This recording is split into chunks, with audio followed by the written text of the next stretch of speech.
warahmatullahi wabarakatuh. Nah, saatnya long tinggal berada pada tempat salah satu wisata yang di Aceh Utara, yaitu khususnya di Kecamatan SeunuddoN. Nyoh tinggal apa Pantai Oren ikuti jo.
Beginilah sahabat YouTube suasana di Pantai Oren di salah satu wisata yang berada di kawasan SeunuddoN, yaitu Aceh Utara.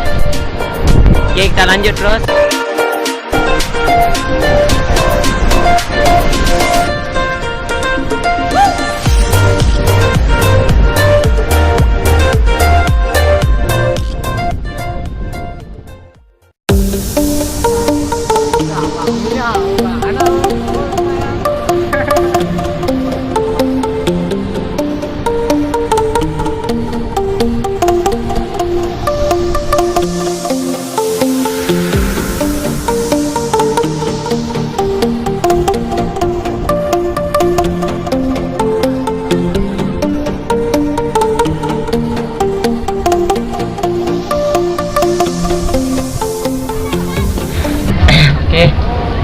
Beginilah pemandangan di tempat wisata yang berada di SeunuddoN, yaitu tepatnya di Pantai Oren.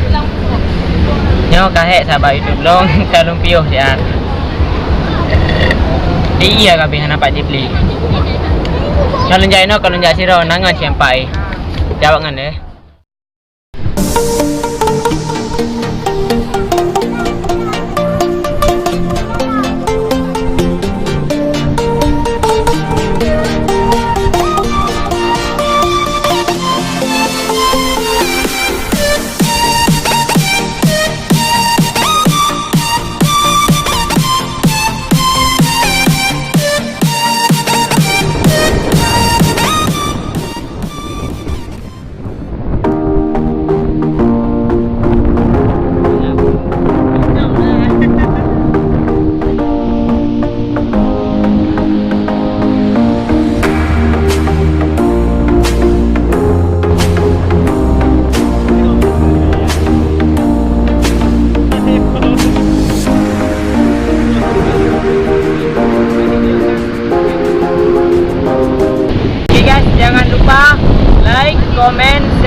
pelangi dino.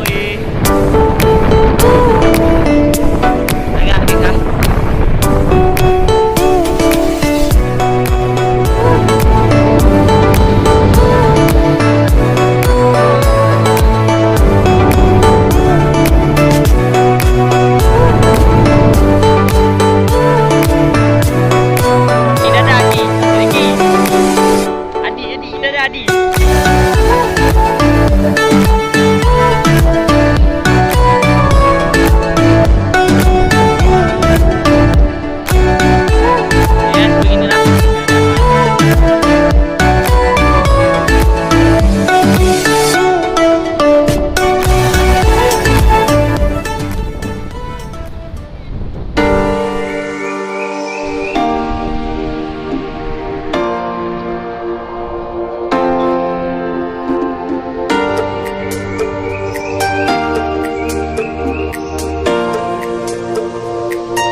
Okey, cukup end oleh video saya untuk masalah wisata Pantai Oren ya.